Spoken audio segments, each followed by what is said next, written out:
Olá pessoal, sejam bem-vindos ao Tuto Studio. Eu sou o Lohan Sorrak.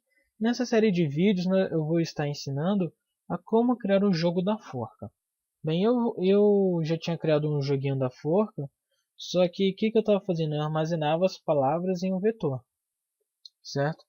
E aí eu dei uma pesquisada também na internet e percebi que outras pessoas que colocaram vídeo de como criar o jogo da forca, eles armazenavam as palavras em vetor.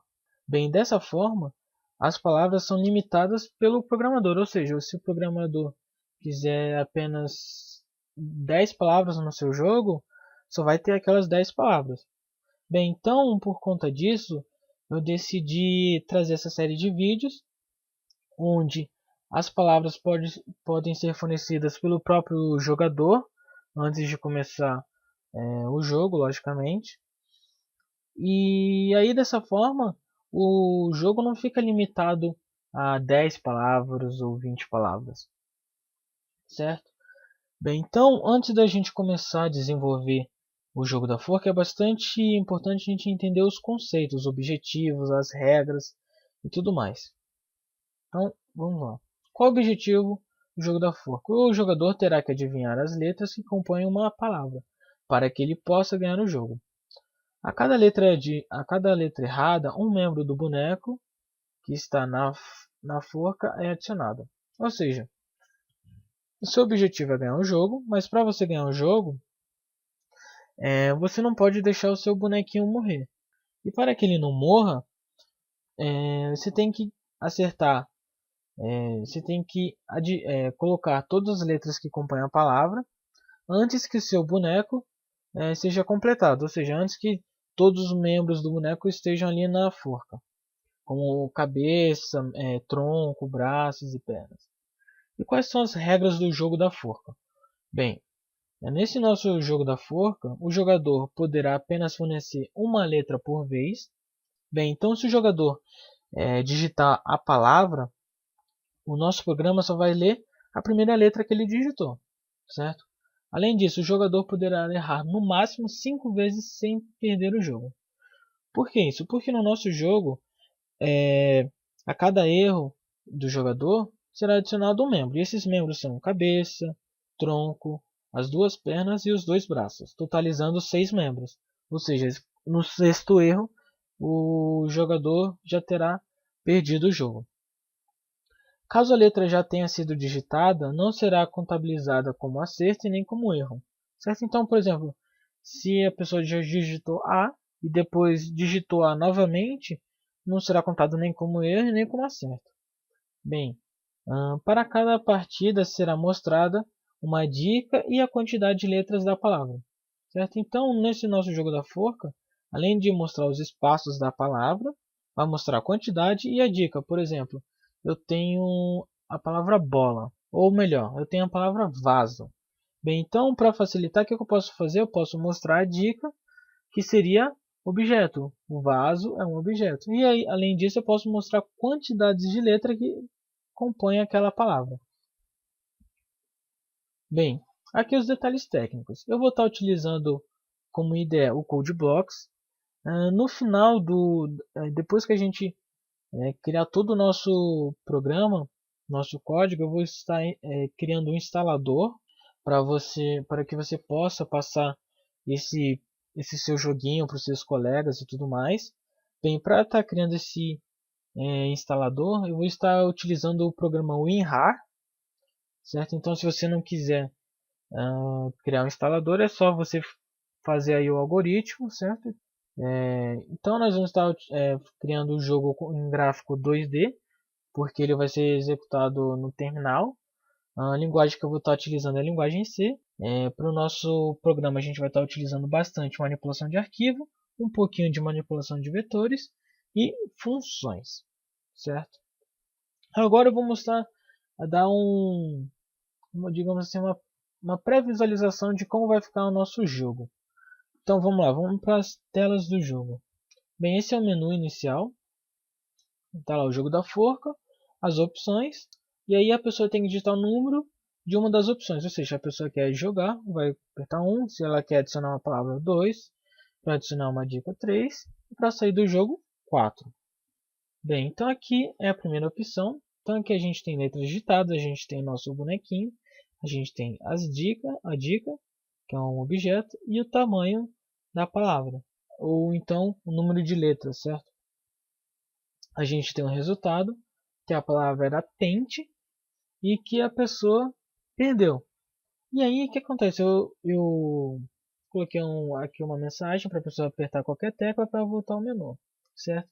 Então aqui vamos para a opção 2, que é a pessoa digitar uma palavra. Bem, toda palavra ela tem uma dica. Então quando a pessoa vai inserir uma nova palavra, ela tem que digitar a palavra e digitar a dica.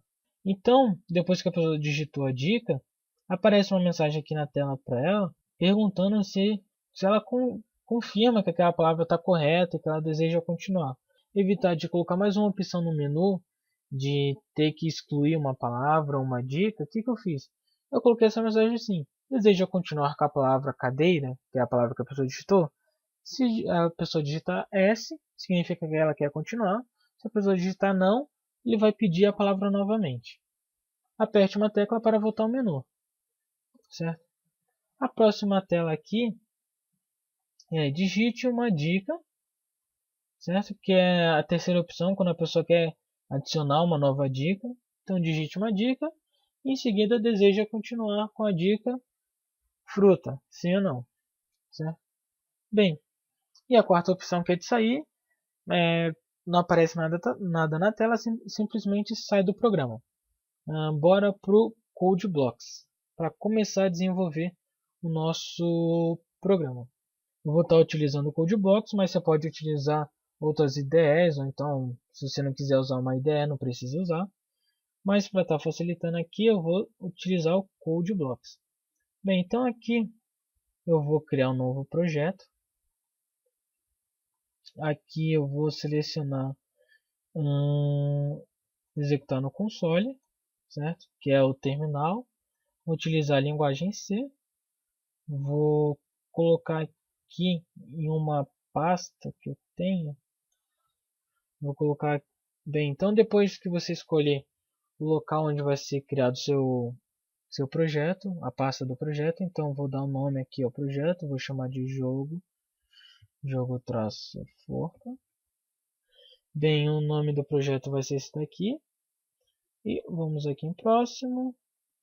Bem, então aqui ele está perguntando qual compilador que eu vou estar utilizando, certo? Então eu vou estar utilizando o GNU mesmo. E vamos aqui então Finish. Bem, então no nosso programa a gente vai ter duas funções que vão ser essenciais, que é a função para acessar o arquivo e a função para fechar o arquivo. Por que eu vou estar fazendo isso? Porque para mim não ter que toda hora ficar dando fopen e se eu não conseguir acessar, mostrar uma mensagem de erro na tela, para mim não ter que ficar digitando muitas linhas de código, eu vou estar criando uma função que vai acessar e outra que vai fechar o arquivo. Bem, as funções vão ser as seguintes: acessar arc. Para você dar o fopen em um arquivo, você dá um fopen, o que você precisa? Você precisa de um nome, então char nome. A gente vai precisar do modo que você quer abrir, se você quer leitura, se você quer escrita, ou se você quer adicionar alguma coisa ao arquivo. E é isso que você precisa para poder abrir um arquivo. Eu coloquei essa função como um ponteiro, por quê? Porque aqui no nosso main, o que a gente vai estar fazendo? A gente vai estar criando, sei lá, um arquivo que vai se chamar temp. O que acontece? Esse temp pode ser usado tanto para acessar o arquivo onde vão ser armazenadas as palavras, tanto como o arquivo onde vão ser armazenadas as dicas. Aqui vamos abrir o arquivo. Para isso a gente vai precisar de um ponteiro do tipo file, então vou chamar de arc. Arc vai ser igual a fopen, fopen nome e modo. Em seguida, a gente precisa verificar se ocorreu algum erro. Então, se o ponteiro apontar para nada, a gente quer que exiba printf não foi possível abrir o arquivo. E aqui a gente vai exibir o nome do arquivo. Aí, nome. Em seguida, a gente vai retornar o ponteiro arc. Bem, então acessar arquivo terminou. Agora, o que a gente vai estar fazendo? A gente vai estar criando a função para fechar o arquivo. Então, file, fechar arc, vai receber o que? O ponteiro, arc também, vai receber essa função vai receber um ponteiro, e aqui a gente vai dar um fclose,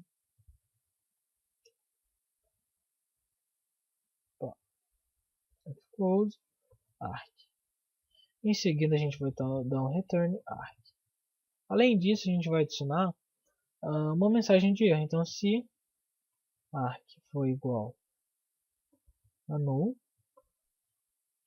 que a gente vai estar fazendo? Dar um printf. Não foi possível. Não, vamos colocar erro ao fechar o arquivo. Pronto. Vamos dar aqui um /n e outro /n. Bem, essas mensagens de erro aqui, eu não vou estar colocando a acentuação por enquanto, porque a gente vai estar vendo isso lá no final do nosso código, lá nas últimas aulas. Bem, então aqui a gente criou as duas funções essenciais, certo? Então vamos aqui fazer um teste, mas antes disso a gente precisa declarar as funções lá em cima, porque senão a função int main não vai conseguir reconhecer essas funções aqui de abrir e fechar arquivo. Pronto. Agora a gente vai dizer que temp vai ser igual a abrir, não, acessar. Olha, vamos mudar, em vez de abrir, em vez de acessar, vamos colocar abrir, né? Abrir, então aqui também abrir. Abrir. Pronto. Então, temp vai ser igual a abrir arquivo, onde vai ser recebido o nome. Então, teste.txt, vírgula, e o modo que a gente quer abrir. Vamos colocar como leitura. Bem, eu sei que esse arquivo não existe, então ele vai ter que retornar uma mensagem de erro. Então vamos aqui, temp é igual a fechar arquivo. Vamos passar temp. Pronto. Então vamos aqui executar o algoritmo. E vamos lá. Não foi possível abrir o arquivo. Teste. Deixa eu colocar aqui ponto. Não foi possível abrir o arquivo teste.txt. Erro ao fechar o arquivo. Bem, então é isso, pessoal. Essa foi a primeira aula do desenvolvimento do jogo da forca.